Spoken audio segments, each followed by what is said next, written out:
Katulad ng maraming kwento, tayo ay magsisimula sa ating bidang si Norma. Ang batang si Norma ay masayahin, matalino at palakaibigan. Ngunit, itong ating bida ay hindi marunong rumespeto sa nakatatanda sa kanya.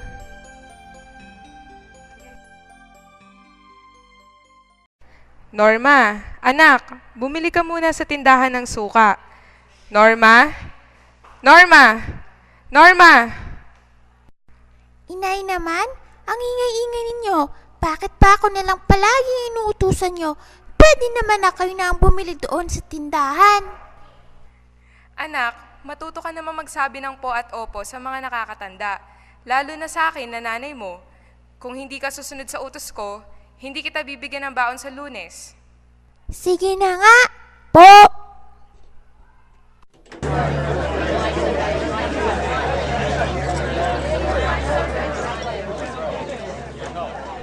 Naku naman, ang bagal-bagal nitong mga matatandang ito sa pagtuwid. Maunahan na nga.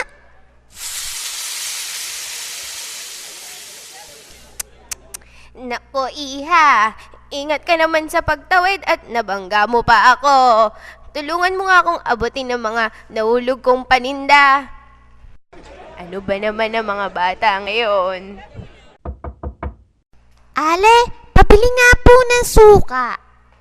Iha, makikibasa naman kung magkano yung tinapay. Hindi ko kasi mabasa eh. Naku naman, Lola, hindi ka ba marunong magbasa? Pulubi ka na nga, matanda ka pa. Pwede, lumayo ka sa akin, ang baho-baho mo kasi eh. Heto na ang suka. Norma, ano ba naman yung ginagawa mo dyan kay Lola? Dapat nga tinutulungan at nagmamano ka sa kanya. Kasi higit na nakakatanda siya sa'yo. Tulong. Balang araw, mararamdaman mo rin kung ano ang pakiramdam ng ginagawa mo sa aming matatanda. At naway hindi mo iyon pagsisihan.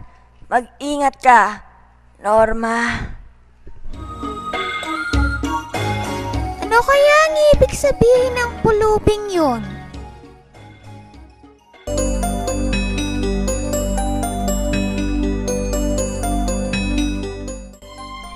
Nakarating nga ng ligtas sa bahay ang ating bida. Ngunit, ang hindi niya alam ay isang diwata ang pulubing matanda. Kinagabihan, habang natutulog ang ating bida, binisita siya ng diwatang anyong pulubing matanda. Ikaw na naman? Paano ka nakapasok sa bahay namin? Hindi ka lang pala pulubi, magnanakaw ka pa. Talaga nga namang walang galang sa matanda itong si Norma. Kaya nang pagpasyahan ng diwatang si Magalang, naturuan ng leksyon si Norma.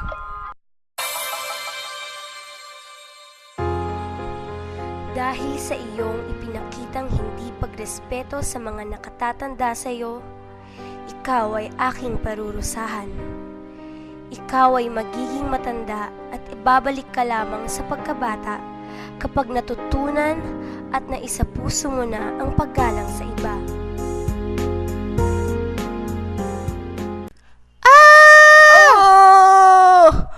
Panaginip lang pala. Naku, bakit ang hirap akong bumangon? Sakit-sakit ng katawan ko. Nay, gising na po pala kayo. Halina po kayo at kumain. Nay, anong nangyayari? Bakit mo ako tinatawag na nanay? Hay nako, Nay, nagiging makakalimutin na naman kayo. Anak niyo po ako. Sandali lang po, tatawagin ko po ang apo niyo para alalayan kayo. Maren? Maren? Maren? Nagkatotoo nga yung sinabi ng diwata. Paano na to? Nay naman, bakit ako palaging inuutusan nyo? Kaya na ni Lola yan eh, ang tanda-tanda na niya.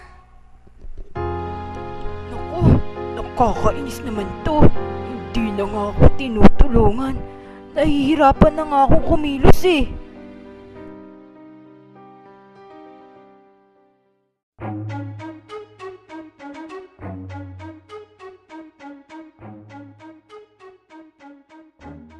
Oh, Maren, ikaw na bahala sa lola mo ha. Pupunta na ako sa trabaho.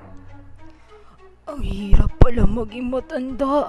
Malabo ang paningin, hindi ako makakita ng maayos. Maren, pakikuha naman ang salamin ko sa kwarto.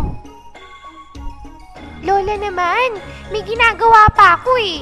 Ikaw na lang. Aba, bakit hindi ka marunong gumalang sa mga matatanda? Bakit Lola? Ikaw ba nung bata ka pa, marunong ka bang gumalang?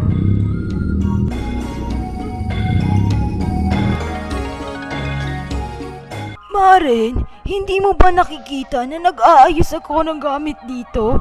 Matuto ka namang gumalang sa akin. Hindi ka pa humihingi ng paumanhin. Bakit ka kasi naglilinis dyan? Daan yan. Linisin mo na lang ulit. Pagod na nga ako. Tapos, hindi ka pa marunong makisama at magpahalaga sa ginagawa ko. Ang batang ito. Ganito ba ako kasama noon?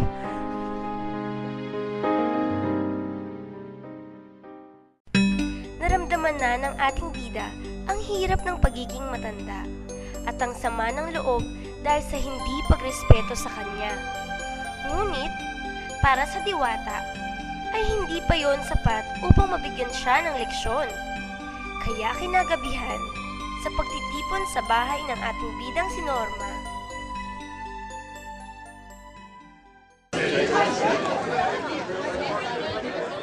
Maren, dumating ka na pala. Kumuha ka na ng plato at kumain. Aba, ang laki na ni Maren at ang ganda pa. Manang-mana ka talaga sa lola mo.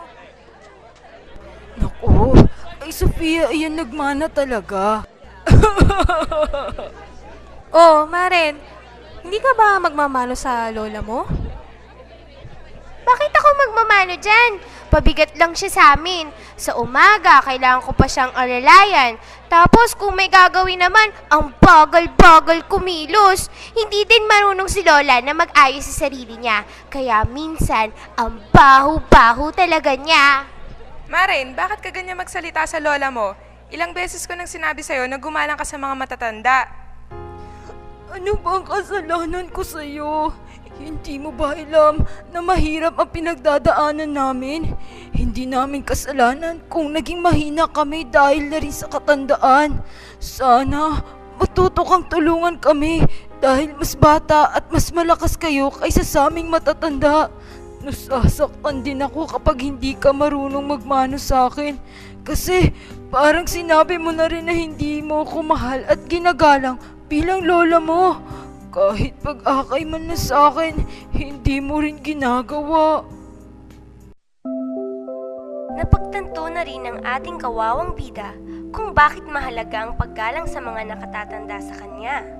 Dahil dito, naisip ng diwata na bawiin na ang parusang ibinigay niya kay Norma.